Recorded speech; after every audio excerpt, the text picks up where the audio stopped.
En este video explicaremos la dictadura del proletariado de la unidad de aprendizaje Teoría Política Moderna y Contemporánea como proyecto colaborativo. El video es elaborado por Karina Bonilla Rosales, Brian Espinosa Corte, Fernanda Tlaxcalteco Hernández y Uriel La Corona dictadura Cocoleche. del proletariado. La dictadura del proletariado es de gran importancia en la teoría marxista y con validez en el tiempo actual.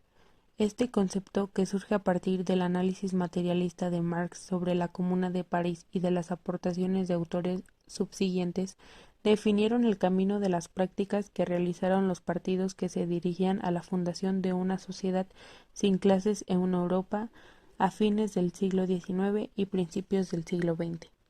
La dictadura revolucionaria del proletariado es la estructura que toma el régimen político en el lapso de transición obligatorio de la sociedad capitalista a la sociedad comunista.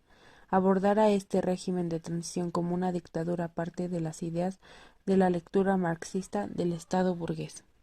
El proletariado toma en sus manos el poder del Estado y comienza por convertir los medios de producción en propiedad del Estado, pero con este mismo acto se destruye a sí mismo como proletariado y destruye toda diferencia y todo antagonismo de clases y con ello mismo el Estado como tal. Para el marxismo, el Estado es el producto y manifestación del carácter irreconocible de las contradicciones de clase. Para que estas clases con intereses en hostilidad no acaben con la sociedad, se hace imprescindible un poder supuestamente ubicado por encima de la sociedad para restar el conflicto. Este poder, es decir, el Estado, es para Marx un órgano de opresión de una clase sobre otra. Es la opresión que priva a la clase oprimida de sus medios de lucha, es decir, el Estado es una dictadura de clase. Engels caracteriza al Estado en contraposición con las antiguas formas de organización, apuntando dos elementos importantes y que lo diferencian de dos formas: la agrupación de sus súbditos según las divisiones territoriales y la instalación de un poder público que es ajeno al pueblo. La Comuna de París fue la primera experiencia de la instauración de un gobierno del proletariado en Europa. Marx, a partir del análisis que realiza en La Guerra Civil en Francia, propone el modelo de la Comuna como el de la dictadura del proletariado. En 1871, el proletariado aún no era la mayoría. El pueblo estaba compuesto también por muchísimos campesinos que eran explotados y oprimidos por la máquina burocrática del Estado que ya se encontraba bien establecida.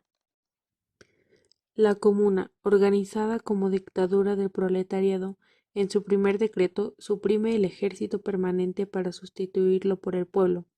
Se tomaron medidas para lograr una democracia proletaria, decretando la completa elegibilidad y derecho a revocación de todos los funcionarios públicos, estableciendo un salario igual a un obrero y eliminando todos los privilegios y gastos de representación.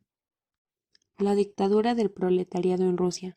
La Revolución de Octubre fue un hecho histórico que en medio de la Primera Guerra Mundial provocó el aislamiento de tendencias marxistas. Lenin, en la Tesis de abril 1917, remarca el uso de las teorías marxistas como guías y no como dogmas, debiendo éstas adaptarse al momento histórico.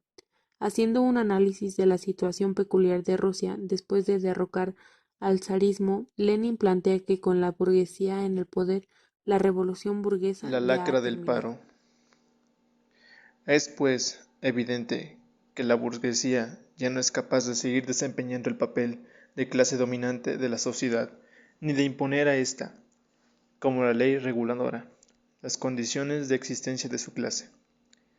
No es capaz de dominar porque no es capaz de asegurar a su esclavo la existencia, ni siquiera dentro del marco de la esclavitud, porque se ve obligado a dejarlo, de caer hasta que el punto de tener que mantenerlo en lugar de ser mantenida por él. Según cifras oficiales de la ONU, el paro mundial alcanza a 120 millones de personas. Es más, este paro afecta a sectores que jamás habían sido afectados en el pasado: profesores, médicos, enfermeras, funcionarios públicos, empleados de banca, científicos, e incluso directivos. Este paro no es el paro cíclico, sobradamente conocido por los obreros en el pasado, que aumentaba en una recesión y desaparecía en cuanto se recuperaba la economía. Si incluyéramos el gran número de personas que trabajan en sectores marginales, la auténtica cifra del paro mundial no bajaría de 850 millones en estos momentos. Esta cifra, como todas las cifras oficiales del paro, representa una importante infravaloración de la auténtica situación. También, en Japón, por primera vez desde los años 30, el paro ha vuelto a dispararse. Ya estamos en el quinto año de boom en Estados Unidos, y el paro mundial no da muestras de disminuir, o por lo menos, no de manera significativa. La sociedad ya no puede seguir viviendo bajo su dominación, lo que equivale a decir que la existencia de la burguesía es, en lo sucesivo, incompatible con la de la sociedad. Contrariamente a las ilusiones de los políticos reformistas, el paro masivo ha vuelto a extenderse por todo el mundo como una mancha de aceite. Socialismo e internacionalismo. Por mucha crisis que haya, también existen poderosos intereses que obtienen sus ingresos, privilegios y prestigio de las actuales relaciones de propiedad, y que se resisten con uñas y dientes a todo intento de cambiar la sociedad. Por eso, Marx y Engels no escribieron un documento abstracto, sino un manifiesto, una llamada a la acción y no un libro de texto, el lanzamiento de un partido revolucionario y no un club de discusión.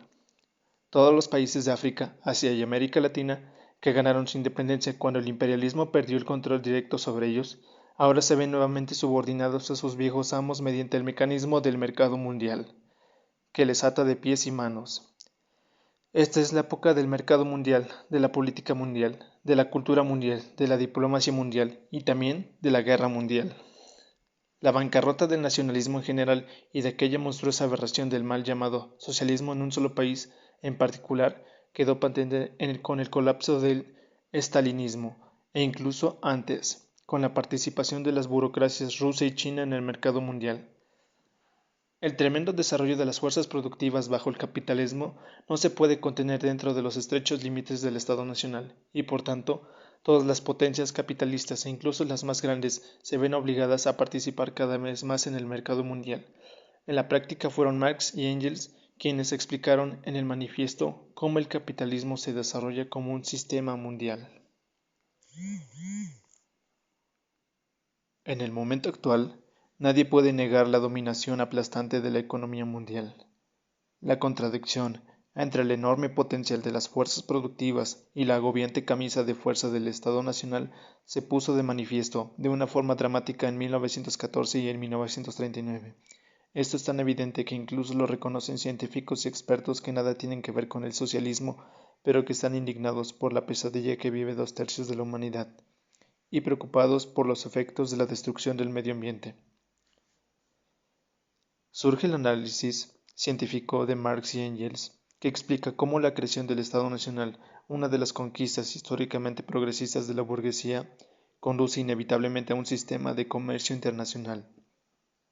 Durante muchas décadas, los obreros de todos los países, pero sobre todo de los países capitalistas avanzados, han creado poderosos partidos y sindicatos. La burguesía y el proletariado.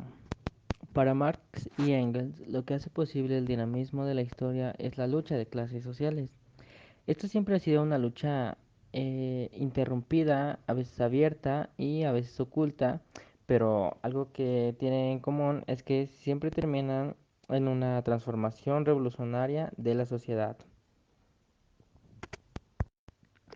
Debemos constar que la sociedad está constituida por dos clases antagónicas, conocidas como opresores y oprimidos o, de una mejor manera, los explotadores y explotados. A partir del siglo XIX, Marx y Engels distinguen dos clases antagónicas, que es el proletariado y la burguesía. Definamos a la burguesía en el año de 1642 en Inglaterra. dentro de la Edad Media y el antiguo régimen. Era una clase social formada por los habitantes de los burgos o ciudades que tenían unos privilegios laborales reconocidos. En otras palabras, es una clase social formada por las personas acomodadas, las cuales logran tener propiedades y capital. Bueno, y la burguesía también era un circuito vicioso, ya que cuanto más se desarrollaba el comercio y la ciencia, más se enriquecía la misma. Junto con el desarrollo económico de la burguesía, también está la conquista del poder político. La burguesía llegó a controlar el Estado, y en palabras de Marx y Engels, pues esa era la burguesía, el control del Estado. Debemos señalar que junto con el desarrollo económico de la burguesía, también está la conquista del poder político.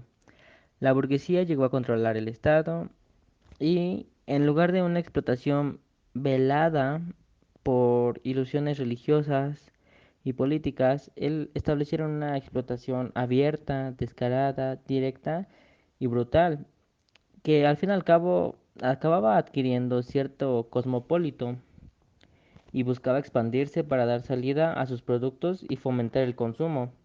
De esa manera la burguesía forma un mundo a su imagen y semejanza, que al final esté fuerte y desarrollado para la misma burguesía. Y bueno, terminando eso, la burguesía acaba haciendo perder el control sobre él mismo, sobre sus propias fuerzas. Y así como la burguesía levantó sus puños contra el feudalismo, ahora esos puños se volvían en contra de ella misma. Ahora definamos al proletariado.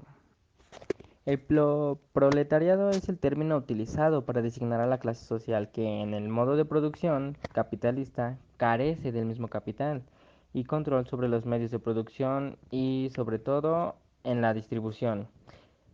De esa manera se ve en la necesidad de arrendar su fuerza de trabajo a cambio de un salario mínimo. Y dentro del tema, el proletariado en su etapa del despertar o en sus inicios aún combate contra sus propios enemigos y también contra los enemigos de sus enemigos, siendo así haciéndose parecer como que es inconsciente de esta situación. Al final, el proletariado acaba tomando el partido de la situación que debe combatir y esto lo hace usando las propias armas que le brinda la burguesía y comienza a tener una organización, a formar asociaciones y la lucha del proletariado no tiene que ser una lucha por pequeñas reivindicaciones, sino una lucha política abierta en donde esta lo que busca es su reconocimiento. Por tanto, los autores Marx y Engels ven la existencia de la burguesía incompatible con la sociedad de una manera innecesaria. Y el propósito de esto es que se buscaba unir a todos los proletarios de todos los países para luchar en contra de la opresión, en contra de, como lo mencioné al principio, por los opresores o mejor conocidos como explotadores, ¿sí? Esto para buscar mejores condiciones de vida y tener una Proletarios y mejor calidad de vida. comunistas. Los comunistas no forman un partido aparte como otros partidos obreros. No tienen intereses propios que se distingan de los intereses generales del proletariado. No proclaman principios especiales a los que quisieran amoldar el movimiento proletario. Los comunistas solo se distinguen de los demás partidos proletarios en que, por una parte, en las diferentes luchas nacionales de los proletarios, destacan y hacen valer los intereses comunes a todo el proletariado, independientemente de la nacionalidad. Por otra parte, en las diferentes fases de desarrollo por la lucha entre el proletario y la burguesía, representan siempre los intereses del movimiento en su conjunto. A la hora de la acción, los comunistas son el sector resuelto de los partidos obreros de todos los países, el sector que siempre impulsa adelante a los demás en el aspecto teórico, tienen sobre el resto del proletariado la ventaja de su clara visión de las condiciones, la marcha y los resultados generales del movimiento proletario. En la edición inglesa, en 1888, en lugar de espaciales, se dice sectarios. El objetivo inmediato de los comunistas es el mismo que el de todos los demás partidos proletarios: constitución de los proletarios en clase, derrocamiento de la dominación burguesa, conquista del poder político por el proletariado. La tesis teórica de los comunistas no se basa en modo alguno en ideas y principios inventados o descubiertos por el reformador del mundo. No son la expresión del conjunto de las condiciones reales de una lucha de clases existentes.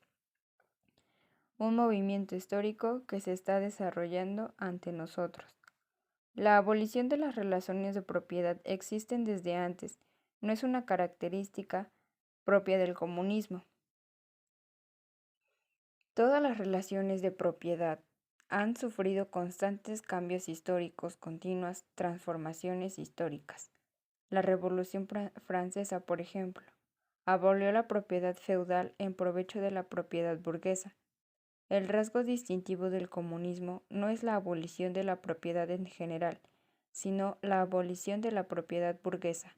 Pero la propiedad privada burguesa moderna es la última y más acabada expresión del modo de producción y de apropiación de ninguna manera. Lo que crea es capital, es decir, la propiedad que explota al trabajo asalariado y que no puede acrecentarse sino a condición de producir nuevo trabajo asalariado para volver a explotarlo. En su forma actual, la propiedad se mueve en el antagonismo entre el capital y el trabajo asalariado.